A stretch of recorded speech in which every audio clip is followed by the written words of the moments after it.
అమ్మ ఫ్యామిలీలోకి స్వాగతం అండి. ఎలా ఉన్నారండి? నేనైతే చాలా బాగున్నాను. ఈరోజు ఒక కొత్త వీడియోతో మీ ముందుకొచ్చా. స్వాగతం అండి. ఈరోజు నేను చెప్పే విషయము అందరికీ ఉపయోగపడే విషయమేను. ఎందుకంటే మనము ఏడాదిలో ఎప్పుడో ఒకరోజు బంగారం కొనాలి అనుకుంటాం కదా! అలా అన్ని రోజుల్లో బంగారం కొంటే అది నిలవడం కూడా కష్టమేనండి.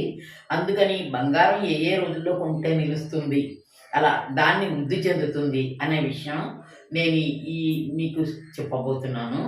అయితే ఈ టిప్ పాటించాక నేను అలాగే సేవ్ అయ్యానండి. ఇంకోటి బంగారం కొనడానికి చాలామంది ఏమంటారు, మన దగ్గర డబ్బులున్నప్పుడే కొనేసుకుంటే చాలా మంచిది.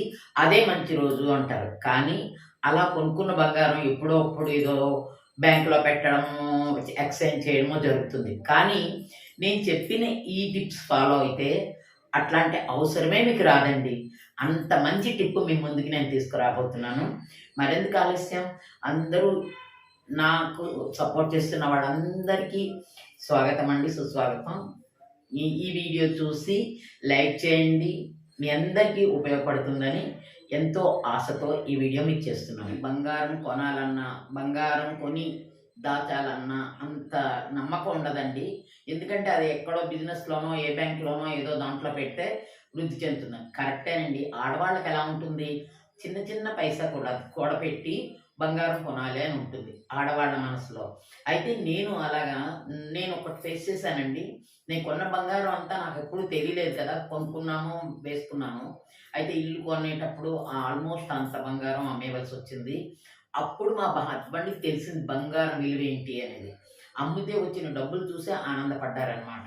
అది ఫస్ట్ వాళ్ళ రిలేటివే అనమాట. పంచాంగ కర్త ఆయన. అలాగే క్యాలెండర్ కర్త కూడా ఆయన. అయితే ఆయన వాళ్ళకి చెప్పారు. 2000లో చెప్పారటండి. నాకు 2001లోని ఆవిడ నాకు చెప్పారు. ఏమేమి కొనుక్కుంటే బావుంటుంది, ఏ రోజుల్లో కొనుక్కుంటే బావుంటుందని. సరే ఆవిడ చెప్పింది నిజమా కాదా అని ముందు వెంకట్రామ జ్యువెల్లరీకి వెళ్ళి, అప్పుడు నా దగ్గర ఉన్నది ఎంతో కాదు 3000 4000 ఉందనమాట. దాంతో ఫస్ట్ నేను నా చైన్‌కి ఒక లాకెట్ ఉంటుంది కదా! అది కొన్నాను. ఏదో ఆపద రావడం, ఆ బంగారం అమ్మడము, బ్యాంక్‌లో పెట్టేయడము, లేతే ఎక్స్‌చేంజ్ చేయవలసొచ్చడం ఏదో ఒకటి జరిగేది. అయితే ఒక మహత్యం ఏంటంటే, ఆ రోజున కొన్న బంగారం ఇప్పటి వరకు నేను మార్చలేదండి. ఆ రోజు నుంచి నేను ఆవిడ చెప్పిన డేస్, ఆ ఏడాదిలో వచ్చే డేస్ చాలా తక్కువుంటాయి. మహా ఉంటే 10 రోజులుంటాయేమో. ఏడాదిలో ఒక 10 రోజులే, 6, 5 రోజులుంటాయన్నమాట. ఆ 10 రోజుల్లో ఎప్పుడో ఒక రోజు, ఏడాది ప్రతిరోజు కొనలేం బంగారం. ఆ ఏడాదిలో మనం కొనాలనుకున్నప్పుడు ఆ డేస్‌లోని ఆ స్టార్స్ అలా ఉండే రోజుల్లో కొనడం వల్ల బంగారం వృద్ధి చెందడమే కాకుండా అది ఎక్స్‌చేంజ్ చేయడానికి కానీ, అమ్మడానికి కానీ అవకాశం లేకుండా మనకి చాలా సేవ్ చేస్తుందండి. నిజంగా ఇది 100% షూర్ అనమాట. నేను అలాగే ఫాలో అయ్యాను.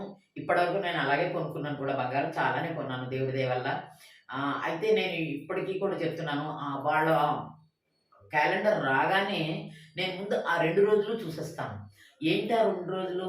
ఎందుకు ఆ 2 రోజులకి అంత ప్రత్యేకత అనేది మీతో షేర్ చేయబోతున్నాను. వాళ్ళ దగ్గర ఎప్పుడున్నాయంటే అప్పుడే బ్యాగ్ పట్టుకొని వెళ్ళి ఒక షాప్‌లోకెళ్ళిపోతారు. వాళ్ళకి నచ్చింది కొనేసుకుంటారు. బానే ఉంది. అంతవరకు పర్వాలేదు.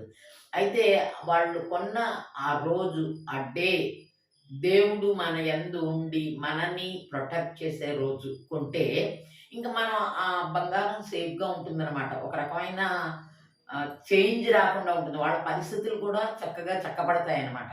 ఆ విధంగా నేను రాసి పెట్టుకున్నాను కూడా, మీ అందరికీ చూపెడతాను. ఆ క్యాలెండర్‌లో ఆ 2 రోజులు ఈ ఏడాది అయితే జూను, జూలై, ఆగస్టు ఆ 3 నెలల్లోని కూడా ఆ రోజులే లేవండి. ఏం చేయాలి? సాధారణంగా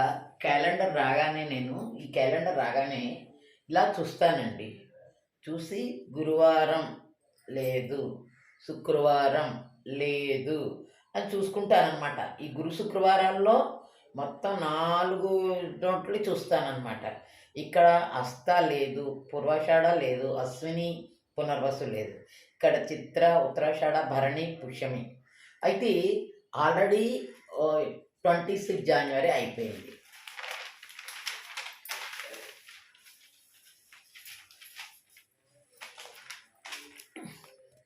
ఇప్పుడు నేను క్యాలెండర్ చెప్పబోతున్నాను చూడండి. గురువారం ఉంది కదా! ఫస్ట్ గురువారం వచ్చింది. అది చిత్త నక్షత్రం రాదు. త్రయోదశి ఉత్తరాషాఢ లేదు, 15 షష్ఠి అశ్విని లేదు. అయితే 22 పుష్యమి ఉందండి. అయితే పుష్యమి నక్షత్రంలో బంగారం కొనడం వల్ల చాలా చాలా మంచిది అని పుష్యమి ఒకటి, ఇంకొక నక్షత్రం ఒకటి. అందుకని నేను 22 ప్లాన్ చేశాననమాట. ఓన్లీ ఇక్కడ శుక్రవారం 15వ తారీఖుని కృత్తిక నక్షత్రం. అంటే ఈ 2 నక్షత్రాల్లోని బంగారం కొనాలన్నమాట. కృత్తిక అండ్ పుష్యమి ఈ 2 నక్షత్రాల్లోని బంగారం కొనడం వల్ల ఎంతో ఎంతో మంచిదండి. మన ఆరోగ్యానికి, ఆనందానికి వృద్ధి చేసే నక్షత్రాలు అన్నమాట ఈ 2 నక్షత్రాలు.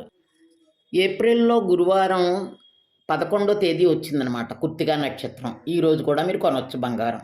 ఎంతో వృద్ధి చెందుతుందన్నమాట. వచ్చిందండి కృత్తిక నక్షత్రం, గురువారం కృత్తిక నక్షత్రం. అంటే ఈ గురువారం శుక్రవారం కలవాలి కృత్తిక పుష్యం. జూన్లో మొత్తం మీద ఆ నక్షత్రాలే లేవండి, శుక్రవారాలు కానీ గురువారాలు కానీ. చూడండి, జూలైలో కూడా ఆ నక్షత్రాలు లేవండి. చూసారు కదా, గురువారం ఇక్కడ మృగశిర, పూర్వ ఫల్గుని, జ్యేష్ఠ అండ్ పూర్వభాద్ర.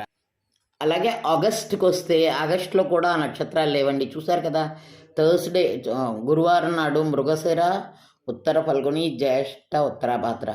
అలాగే శుక్రవారం చూడాలంటే ఆరుద్ర, హస్త, మూల, రేవతి తారీఖున ఉంది పుష్యమి నక్షత్రం. దశమి పుష్యమి 25వ తారీఖు నవమి పుష్యమి వచ్చిందండి. అది కూడా చాలా మంచిదే. అయితే ఉదయం కాకుండా సాయంత్రం వెళ్ళండి, చక్కగా కొనుక్కోవచ్చు. వారం 21 పుష్యమి నక్షత్రం వచ్చింది, చక్కగా కొనుక్కోవచ్చు ఆ రోజు.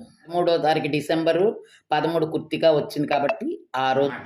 అయితే జనవరిలో నేను వెళ్ళే ఓపిక లేదు, ఒక్క రోజు వచ్చింది కానీ అది వెళ్ళే ఓపిక లేదు, చేయలేదు. ఈ ఏడాది రోజు వెళ్ళి కొనం కదా, ఏడాదంతా కొనేం కదా. ఈ ఏడాదిలో ఇలాంటి రోజుల్లో ప్లాన్ చేసుకుని మనం కొనే చిన్న పీసర్ బంగారం అయినా పెద్ద బంగారం అయినా ఆ రోజుల్లో ప్లాన్ చేసి కొనుక్కుంటే ఇంకా ఆ దేవుడు మన యందు ఉంటాడు. ఎందుకంటే కృత్తిక పుష్యమి 2 నక్షత్రాలు కూడా చాలా చాలా మంచి నక్షత్రాలు అన్నమాట బంగారం కొనడానికి. కానీ ఆ 2 గురు శుక్రవారాల్లో రావాలన్నమాట.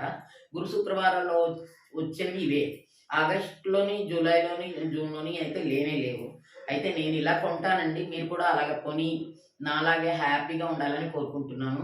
ఈ వీడియో మీ అందరికీ నచ్చింది అనుకుంటున్నాను. ప్లీజ్ లైక్ చేయండి, సబ్స్క్రైబ్ చేయండి, షేర్ చేయండి మీ ఫ్రెండ్స్ అందరికీ. ఇలాంటి మంచి విషయాలు నలుగురికి షేర్ చేసుకోవడం వల్ల మనతో పాటు నలుగురు బంగారం కొనుక్కొని వృద్ధి చెందుతారని నేను అనుకుంటున్నాను. Thank you.